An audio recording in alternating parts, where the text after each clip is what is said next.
Week 5.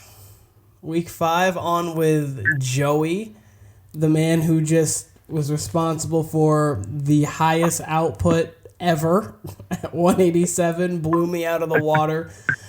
Joey, how are you? I'm good, Ken. How are you? I'm good. I am good. So one thing I wanted to quickly touch on actually before we go through the week was this year with our scoring, the decimal point plus adding the quarterback completely changed the scoring. Because, Oh, 100. yeah, your brother messaged me and actually asked, was like, what is the highest scoring output that we put? So I was like, let me go through all the years. And the top 10, I put up 163 twice. Joe put 151, Tyler 150, Ira 146, Tyler 145, 143. I put up 143, Tyler 140, me 139. So it's really been me, Tyler, Ira, and then Joe have actually had the highest scores. This year, you're 187, highest by far. Justin's 179, almost 180, highest by far. Tyler put up like 150 a couple weeks ago. That would have been fifth. And Joe put up 151. Not that many people are talking about it because you put up 187 and he put up 151 this week. But like, how do you feel about your team now? Actually, now we're talking about it. I feel like it was painful at the time, but I feel like trading Mahomes for Lamar, Chubb, and Leonard Fournette was probably one of the best decisions I could have made this season. Yeah. Although my team put up like record-breaking numbers, I feel like in this season, like with the changes that we made to like with the decimal system and with the quarterbacks, I feel like this is just a start. Yeah. I might hold this record for now, but Justin, Camden, Joe, they have a chance to really just go further than I did with my team. Because my team may have boomed, but Justin's, Camden's, and Joe's, like their team has major boom potential too. Yes. So we can't leave them out. No, definitely. And Tyler and Jared, too. Like, if Jared gets Christian McCaffrey back, and actually he just traded for Dalvin Cook, so yeah. And then, obviously, Tyler's already put up 150, and yeah, like, this year has shown that with the emergence of quarterbacks, as Timmy was talking about, it has raised the play, which I'm fine with. And next year, if we do end up going to a PPR, which is kind of up in the air, we don't know yet at all, we'll get scores in like the 200s, which will be wild. We can't leave out I know you're going to go through the scores, but I just want to touch on the battle between Austin and Camden. Them coming down between like .70. 0.7, yeah, 0.7. It's just Austin's team has the potential to boom too. Because just like looking at that score, like oh man, wow. If Allaire just got like one more point, if he just got like 10 more yards, Camden would be 5-1 or 4-1. Yeah. Hilaire doesn't get injured, he probably wins. Alexander Madison doesn't fumble, he wins. Like, honestly, on that last drive, if he doesn't hand it to Zach Moss and he hands it to, and Josh Allen just runs it himself, he wins. The one thing that I did notice, though, is because he was down 0.5, he was down only by 0.4, and then he went down to 0.7 because Josh Allen kneeled. It would have been hilarious if he went above, and then because Josh Allen kneeled, he went below again. Would have been actually hilarious. Okay, but to go through the week real quick while we're here. Game 1, I always go through mine first. You obliterated me. Absolutely, like, your team played as well as possibly can. Keeping Robert Woods is good. Like, your team right now, you'll know in my rankings where I rank you. Your team has the potential now, if you can make it to the playoffs, to be a team no one wants to see. Absolutely no one. The only thing that sucks for you, don't you have to trade back Devontae Adams? Isn't that a thing? I do. After week 7, I don't know. After week 6, I have to trade Devonta Adams back to him for Michael Thomas. Okay. Which is actually not terrible because you do have Tyler Boyd, you do have T. Higgins, Amari Cooper, and then you do have Leonard Fournette also as well, who you can throw in that spot if Michael Thomas doesn't come back and actually becomes good again. So you do have the receivers to make up for it, and you have Leonard Fournette as well, but yeah, I never did Jared for giving me Amari Cooper for Rob Gronkowski. Like that's a trade I would never have expected. Mm-hmm. Thanks, Jared. I was gonna say Jared's doing something interesting right now. Let me just touch on myself because I can just go to that game next. Dude, unpredictable. My team? No, Jared. Oh, Jared's team's completely unpredictable. Jared's team is like really, really good. He just traded for Dalvin Cook, so when his team's healthy, it's going to be Kyler, Christian McCaffrey, Dalvin Cook. He had to get rid of DK, but he still has Deebo Samuel, still has Calvin Ridley. He's got either Logan Thomas or Rob Gronkowski. His flex is going to be now his only option because he's gotten rid of a little bit of depth. But to be honest with you, on some weeks he could go Logan Thomas and Rob Gronkowski and go 2 tight ends. But That really worked for him. Yeah, and if he's able to trade somebody, like Jared's team is very scary now that he has 2 running backs, but I get exactly why Austin did it because with the injury to Clyde, you need more production out of your wide receivers, and now he has Deontay Johnson, Keenan Allen, and DK Metcalf, and he possibly could trade like Cortland Sutton for a running back. But Austin's team could be scary, depending on how these next few trades go. Austin's team could be a playoff team as well. Yes, that's really the thing is with Ira making all these trades and Austin making all these trades, really any one of us could be playoff contenders. Yeah, that honestly, that's how big our league is this year. Honestly, I wouldn't be shocked. The only team that I would be shocked right now would be Ira and Timmy, and it's just because of the injuries for Ira and Timmy. His team's just not that great.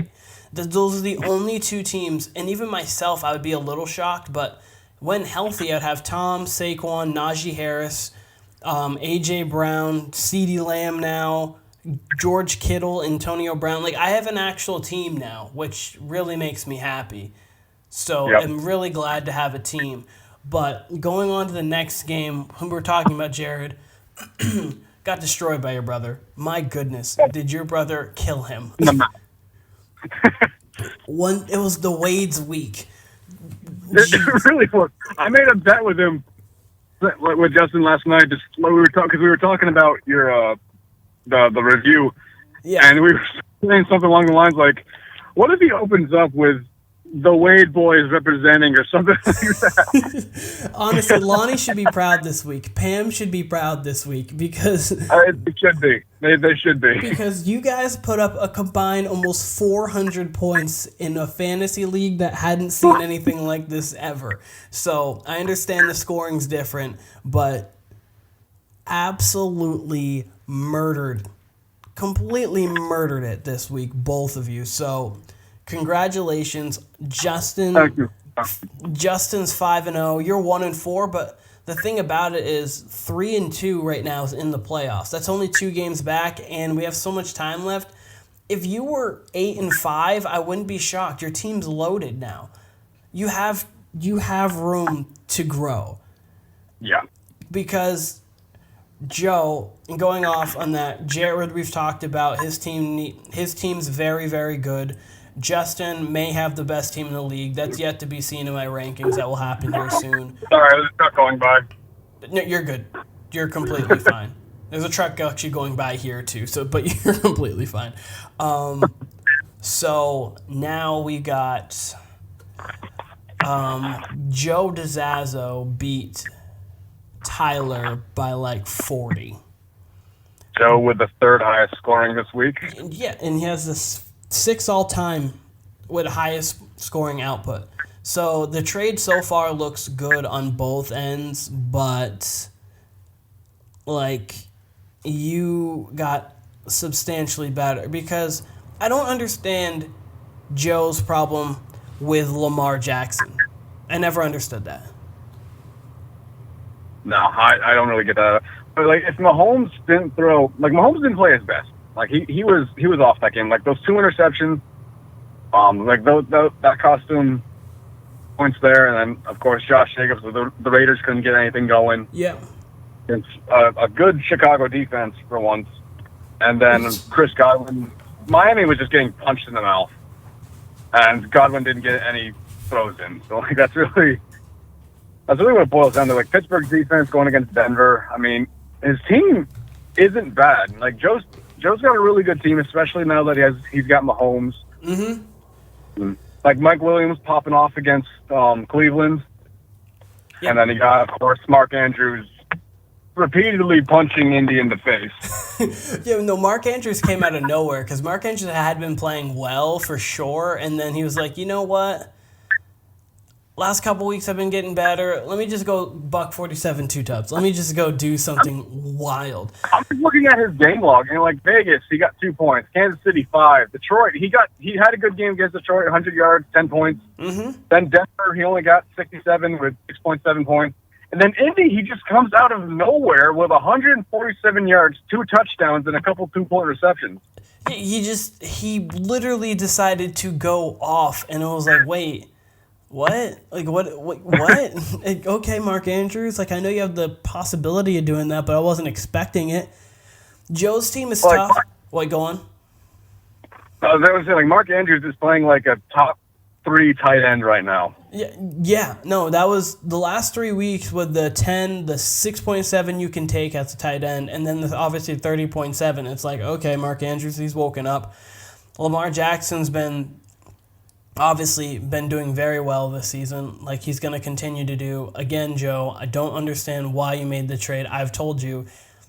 Also, just want to make everyone let note of, at like maybe around 10 o'clock, I got Lamar is a bum from Joe DeZazzo because he wasn't playing well and thinks Lamar's overrated.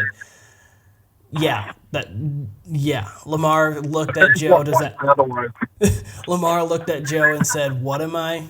and went out there and threw for 442 yards, 4 touchdowns. Did it, throwing beautiful balls all night. But he was throwing dimes. Yeah, he was throwing dimes. All right. Second most interesting game of the week for me. Ira got blown out by Timmy. It's not really Ira's fault. I just because the injury to Russell Wilson really impacted how his game. Like if Wilson stayed in that game, he would have gotten like another touchdown or 2. Mm-hmm. Just that injury to Russell Wilson is very unfortunate. Yes, and hopefully Ira can find a better QB because his team. It's like Ira's team isn't bad. Like Devin Singletary was a bust. Melvin Gordon didn't really play to his potential. Neither did Tyreek Hill. Like, Kansas City was just off in that Bills game. Yeah, Kansas City played terrible. Got 87 yards and a touchdown. Schultz is a good pickup. And honestly, if Ira didn't pick up Schultz, I was going to pick him up. I think everyone was going to. Yeah. Schultz just comes out of nowhere, and he makes those crucial catches when we need him. Yeah. But it has me a little confused with Ira's team. It's not bad, especially coming from me, but he's got 3 Cowboys players. Well, at the time, he had 3. Actually, I think he has 3 right now still. He has Tony Pollard, he has Dalton Schultz, and he has the Cowboys defense.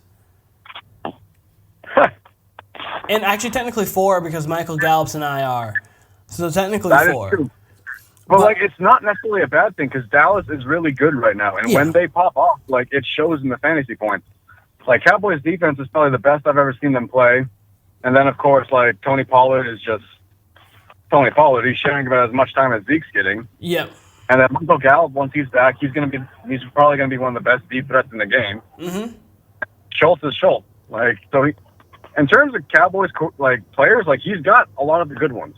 Yes, he does. And the thing can't go wrong with any of them.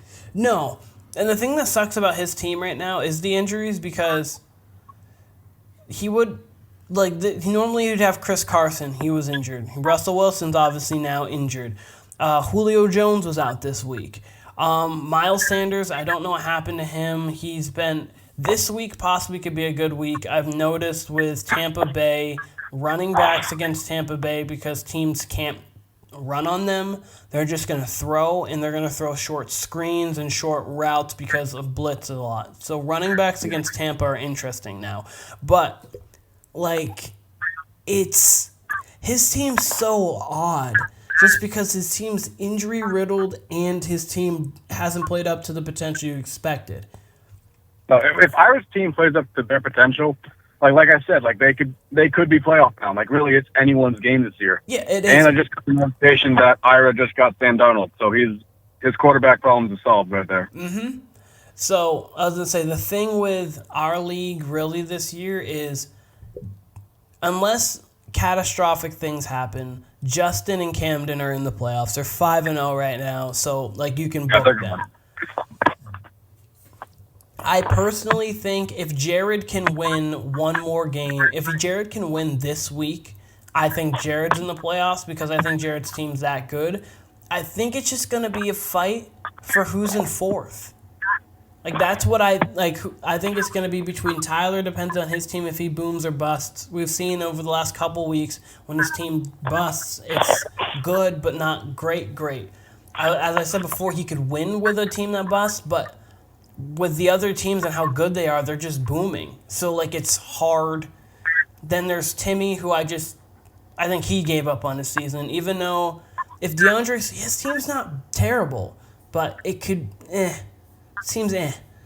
My team, all about injuries. Austin's team's about injuries now, too. This year has been one of the more fun years in the entire league. And to the most fun. 100% agree. What? It's been fun. Yes, it has. I'm thinking, yeah. It's also been nice because we've been talking in the group chat more. Like, people have been saying, like, it's been more interactive than it has been in the past, which has been great. So, I've really enjoyed that aspect of it. And, we kind of went over, but we didn't fully mention it. The last game is the Austin and Camden game. That one obviously came down to the wire. Camden's team, again, is just consistent. His team, there's no holes. His team's pretty much perfectly constructed. He doesn't really need to trade. He's been making trades here and there because his bench is good. So, but he really doesn't have to make trades at all. He's just kind of he can coast his way into the playoffs at this point. Yeah, he can just ride that wave right into the playoffs because, like, you can't go wrong with Matt Stafford. Alvin Kamara, Antonio Gibson, like two solid running backs. Mike Evans, Mike Evans is really the only one that I'd mentioned because, like, he's boom or bust. He's like Tyler Lockett in a way where he either scores a lot of touchdowns, scores a lot of points, or he just gets like 2 receptions for 30 yards. Like, he doesn't, like, there is no in between with Mike Evans. Like, he's either getting points or he's not week by week. Yes. And that's really my only, like, that would really be my only concern with Mike Evans. Obviously, this week against Miami, the Bucs punched him repeatedly in the mouth. Like, there was nothing Miami could do. No, not at all. Tom Brady. And then, of course, he's got the best tight end in the league with Travis Kelce. Mm-hmm. Although Mark Andrews might have taken that spot for him. But DJ Moore had an underwhelming game. Really, the only 2 positions that he could really switch in and out or, like, just routinely, like, throw out is the defense and the kicker. Like, really, his team up until that point is solid. Yeah, it is. Like, and he has Adam Thielen on the bench, so, like, say there's a week where he is not feeling comfortable about one of his matchups. He has Adam Thielen. He has Chase Edmonds, who's actually been playing, other than last game, he's actually been playing well. He's got also Jalen Hurts, so if need be, he can trade a quarter. He could, when Matt Stafford is out, he can put in a quarterback as well. So his team is pretty much perfectly constructed. Really, it's Justin and Camden's league at the moment. We're kind of all just chasing them. Yeah. Honestly. So I kind of broke this down for the rankings this week in tiers as well as I did for ranking. So I have a 1 through 10, but I also have like a tier 1, 2, 3, and 4. So tier 4 for me is Timmy and Ira. So I actually have Timmy 10 and Ira 9. That may be controversial to Timmy because he just beat up on Ira, and I understand moving forward, It's kind of tough because Ira did just get Sam Darnold, but it's going to be kind of tough. They're kind of fighting for 10 and 9. It's really whatever order you wanted to put that in. I personally have Timmy 10, Ira 9. I honestly feel like Ira has more of a boom potential too, just with his team. Yep. Because now that he has Sam Darnold, he's got Tyreek Hill, D-Hop. Yep. Hunter Henry's a good tight end. I feel like Ira just has more of a boom potential than Timmy does. No offense to him. No, I agree too. Just, I agree. I think Cooper Kupp can boom. Kareem Hunt's been very good this year, but with him it's tough too. He's been like a play most weeks, but he's been touchdown based. Like if he hasn't been getting if he wasn't getting touchdowns, it depends because he doesn't get as many yards as someone like Nick Chubb. Kyle Pitts had his first good game, but he also did play the Jets, so let's see how that goes. Dak's been good. DeAndre Swift is literally hit or miss because they have a shared backfield. DeAndre Swift has been kind of ugly this year. He's annoyed me. Because I've tried him in FanDuel, he's pissed me off. And so then I have tier 3. It's me at 8, Austin 7, Joe at 6, you at 5. So, so pretty much I have me at 8, injury-wise right now, even though I'm 2 and 3, and Austin's 2 and 3. I would say that me and Austin are in a point right now where injuries are a problem. Austin got better with that Darrell Henderson and DK Metcalf trade because he's got more. So him and Joe could possibly switch. But Joe, I think, he's in the state where he has consistent players, but like it's hard to know if Cordarrelle Patterson's going to be consistent, if Chris Godwin's going to be consistent, if Josh Jacobs is going to be consistent, and Mike Williams. His team's unsure. But he has a team that could be great, but he has a team that also could be which is why he is at 6 for me. And then you're at 5, and honestly, if you put together some wins, I think you could go up to 4 or 3 because I really don't see any holes in your team now. The only thing that's going to suck for you is when Devontae Adams goes out. Yeah. I got one more week with Adams, and then it's all Michael Thomas. Yeah. And then, so hopefully, it's not a bad thing. Like if Thomas does suck, like what you said earlier, I do have like alternatives I could throw in. Like I could throw Higgins in, I could throw Cooper in, I could throw Emmanuel Sanders in. Like, I have coverage. Obviously, Leonard Fournette could be your flex, so you could have those. If you needed to, you probably have enough to make a trade if you needed to. You don't actually really need to. But you have enough players that you can throw in and be comfortable, especially for a week or so, if Michael Thomas isn't great. And then, so that's tier 3 for me. Tier 2 is Tyler at 4, Jared at 3. I think with Tyler's team, he is tough just because the bust potential of his team is starting to get low. Like, I don't trust the Raiders, so Darren Waller's going to be great. Darren Waller's going to do his thing, but some weeks he's going to be bad. Stephon Diggs has been down this year compared to what he was last year. He really hasn't done all that much, and that's because the Bills are such a spread-out team now that there's not just force-feeding Stephon Diggs. And then Tyler Lockett does what Tyler Lockett does best, 23 points, 24, then 3, 2, and 5. Like, he does, and then in probably either at Pittsburgh or at New Orleans, he'll probably go off for 20 again because that's just Tyler Lockett. So inconsistent, but he's great to have.